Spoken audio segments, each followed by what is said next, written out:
Assalamualaikum warahmatullahi wabarakatuh.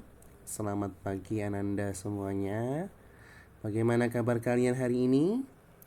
Alhamdulillah luar biasa. Semoga senantiasa dalam keadaan sehat walafiat dan tentunya tetap semangat dalam mengikuti pembelajaran pada pagi hari ini. Nah, pada pagi hari ini Pak Guru akan menyampaikan mata pelajaran Sejarah Kebudayaan Islam kelas 5 dengan tema Akhir Hayat Nabi Muhammad Sallallahu Alaihi Wasallam.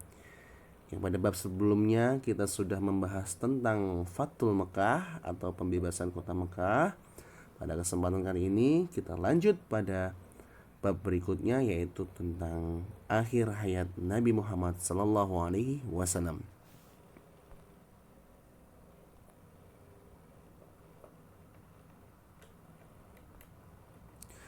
Submateri yang akan kita bahas adalah yang pertama, tanda-tanda wafatnya Nabi Muhammad Sallallahu Alaihi Wasallam. Yang kedua, Haji Wada. Yang ketiga, wafatnya Nabi Muhammad Sallallahu Alaihi Wasallam. Dan yang keempat, sikap sahabat atas wafatnya Nabi Muhammad Sallallahu Alaihi Wasallam. Pada hari ini kita akan terlebih dahulu membahas tentang tanda-tanda wafatnya Rasulullah Muhammad Sallallahu Alaihi Wasallam. Simak dengan baik-baik ya. Tanda-tanda wafatnya Nabi Muhammad Sallallahu Alaihi Wasallam. Setelah peristiwa Fathul Mekah, pada waktu itu penduduk Mekah berbondong-bondong atau berduyun-duyun masuk agama Islam dengan sukarela. Kemudian pada tahun 8 Hijriah sampai 10 Hijriah, dalam rentan waktu 2 tahun, Nabi Muhammad Sallallahu Alaihi Wasallam mengirimkan utusan ke seluruh jazirah Arab untuk mengajarkan dan menyebarluaskan agama Islam. Nah, Nabi Muhammad mengirimkan para ulama, para dai, dan para mubalik untuk mensyiarkan Islam lebih luas lagi.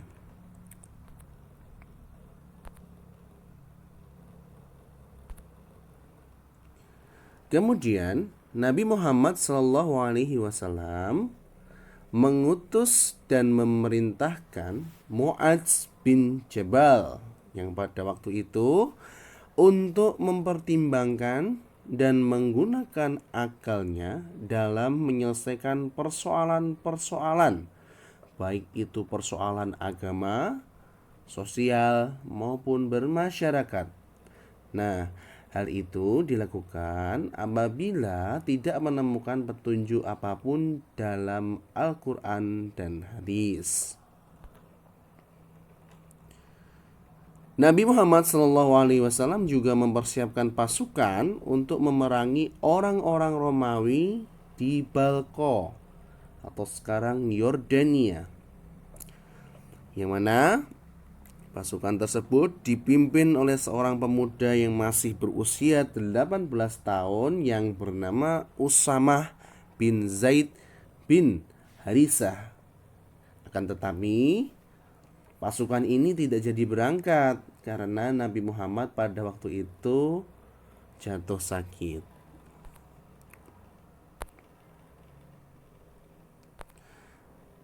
Kemudian Allah Subhanahu wa taala menurunkan wahyu yang terakhir, yaitu Quran surat Al-Maidah ayat 3 sebagai berikut. Bisa kalian lihat pada buku kalian masing-masing di halaman 66 dan kalian baca, A'udzu billahi minasyaitonir rajim. Bismillahirrahmanirrahim.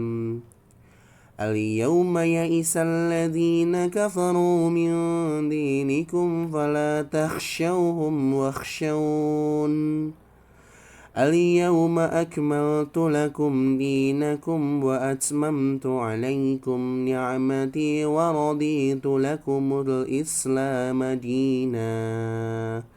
Yang artinya, pada hari ini orang-orang kafir telah putus asa untuk mengalahkan agamamu.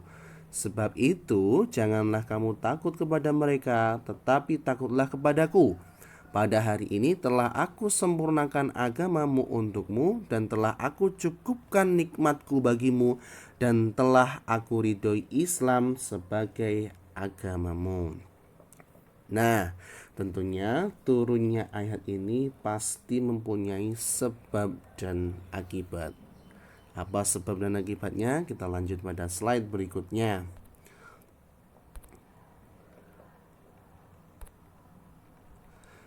Ketika ayat ini diturunkan, kaum muslimin itu merasa sangat bahagia.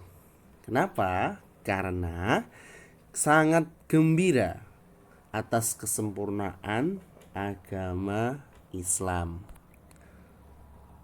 Namun, pada waktu yang sama juga, sahabat Abu Bakar As-Siddiq merasa sangat sedih karena turunnya ayat tersebut merupakan tanda telah berakhirnya tugas Nabi Muhammad Sallallahu Alaihi Wasallam, yang mana Nabi Muhammad Sallallahu Alaihi Wasallam akan meninggalkan kaum muslimin dalam waktu yang tidak lama lagi. Baik, untuk submateri yang pertama, kita sudah membahas tentang tanda-tanda wafatnya Rasulullah Muhammad Sallallahu Alaihi Wasallam dengan diturunkannya surat Al-Maidah ayat yang ketiga. Begitu saja yang dapat Pak Guru sampaikan.